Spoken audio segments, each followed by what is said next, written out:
Hello and welcome to my domain, papermypocket.com. If you're watching this video, then that means you're witnessing some of the ability that ECPI MSDN makes available to us, the students. And this also means we're classmates in an online class. So I would say it's safe to assume that we all have computers and pretty much are computer literate. In any event, I would like to talk to you about streaming media content, specifically streaming cable TV. However, due to the time constraints set for this presentation, I won't be able to go into embedding a media player in the web page or making a remote control application that goes along with this program. But if you're interested, just let me know. In order to stream basic media content such as video or audio files like MPEG or MP3, you'll need a computer with the operating system, preferably Windows, and one other program, VLC. However, my method of streaming cable TV requires another component, a TV tuner card. So before we begin, let's cover some basic terminology so that way we all stay on the same page. The computer we're using to stream the media content from will be known as a TV server. All other computers we use to connect to the stream will be called clients. Now let's do three things. First, on your TV server, open up a command prompt and type ipconfig and press enter. Second, take note of the IP address and the default gateway IP address. IP addresses for the most part are different, but they should look something like this. Finally, let's take a look at VLC. VLC is a versatile program which does so much more than streaming media content, but for the sake of time, we won't cover all of its features since they are beyond the scope of this presentation. However, we are going to start our basic stream, and while doing that, we'll take note of how this program displays our specific devices and settings for our TV server. So after opening VLC, click Media, select Open Capture Device, and in the video device drop box, select your tuner card. In the audio device drop box, select your audio card. Make sure you take note of how these devices are displayed. Now select advanced options. You might want to reselect your audio and video devices again in their respective boxes if unselected. The main thing here though is to put a check in your device and tuner property boxes and set your tuner input type to cable. Press OK. Then hit that little arrow besides the play button and select stream. In the next window, take note of the DB show : / and press next. Now we're in the destination field, which has so many options to choose from. But in my method, we're going to stream to a plain old Windows media player. So check the display locally box, hit the file drop box and select ms-wmsp mmsh in parentheses option. Press add, then input the IP address of the TV server from the ipconfig command in the address box. Next, change the port number from default 8080 to just 80. Now in the transcoding option field, click profile drop box and select the video WMV plus WMA ASF in parentheses option. Then click the button beside the profile box that looks like a wrench with a screwdriver.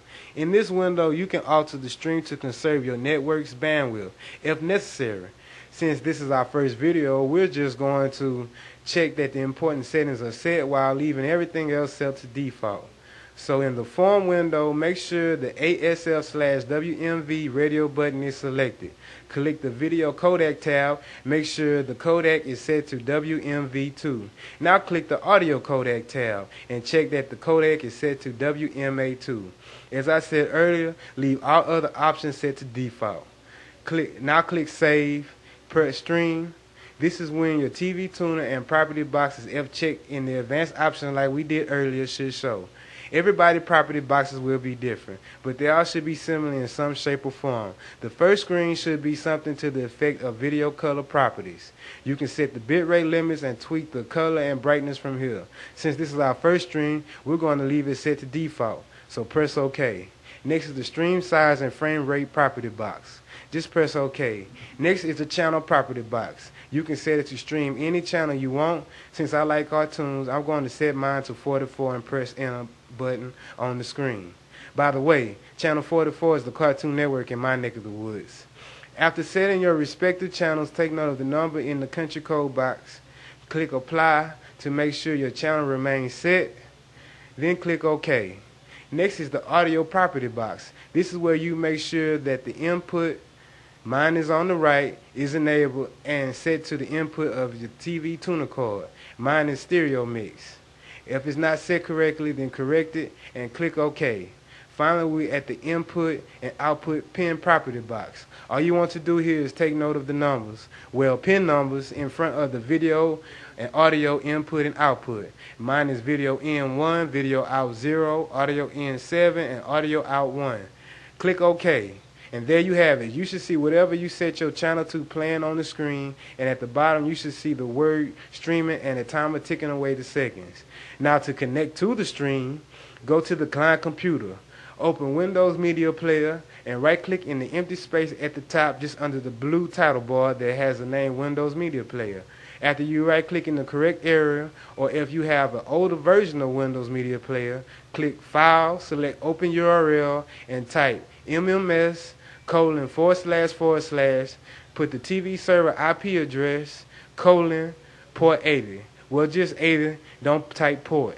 Click OK, and there you go. You should be watching whatever station that was playing on the TV server in the client PC. Streaming media, or in our case, streaming cable TV, isn't as expensive and or as complicated as you may have thought. It's certainly doable. And once you begin streaming your own signals, you'll begin to realize that this technology has so many implications.